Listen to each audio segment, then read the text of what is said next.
How We Market It, Wine Edition. As the episode states, we are going to be talking to three wine experts today. International wine experts from Spain, Taiwan, and Italy. We're going to be interviewing them, asking them some of your most frequently asked questions about wine marketing.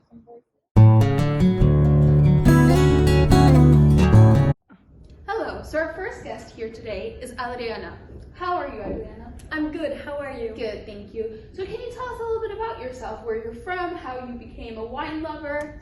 So I'm basically from the north of Spain. I was born in a really small village, and in the north of Spain we have many good vineyards, not the best ones of Spain, but there are some really good ones. And since my family has always been interested in wine, that's where my interest for it began. Nice. And so now I'm an expert, you Nice. could say. Yeah, cool. Well, can you tell us a little bit about wine marketing strategies? So what are the essential strategies used in wine marketing? So there are several wine marketing strategies.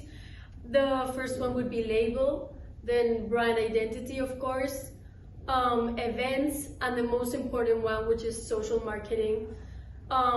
There's social media marketing. There's a 360 degrees, cheap being potential, like how potential is it for the customers, personalized wine website, etc. And I'd say that social media. So can you give us some specific examples? What social media platforms are really used? So, well, the typical ones like Instagram, Facebook, and Twitter are very strong. But there's a new one which just begun like 2 to 3 years ago, which is TikTok. Not many old people know it, but I'm sure the young generation, everyone knows TikTok. And it's basically an application where there are many videos, and wine has become so popular in that application because wine experts have used that in order to attract young customers, obviously above 18. So yeah. Nice. Well, thank you so much for joining us today. On to the next guest.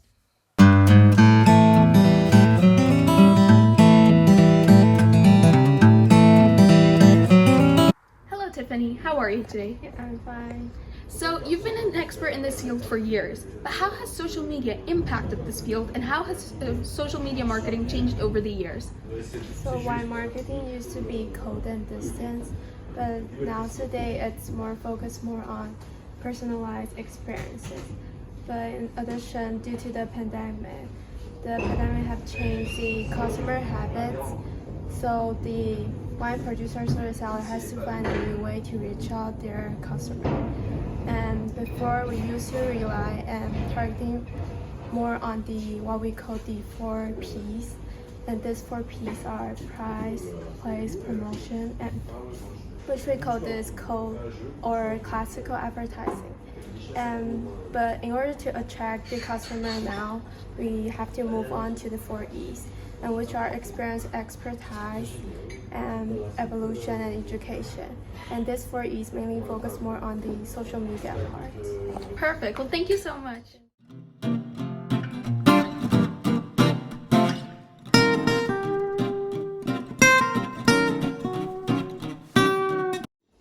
Hello, Mr. Granero. How are you today? Oh, good. Thank you so much. So you've been a professional in this business for years now.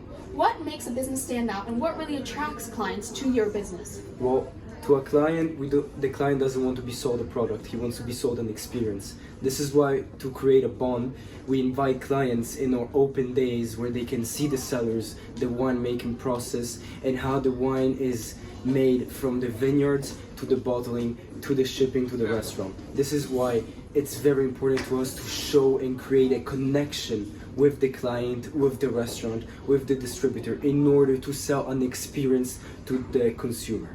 Perfect. Well, thank you so much. Thank you for watching today's episode of How We Market It, Wine Edition. I hope you enjoyed, and don't forget to rate this episode.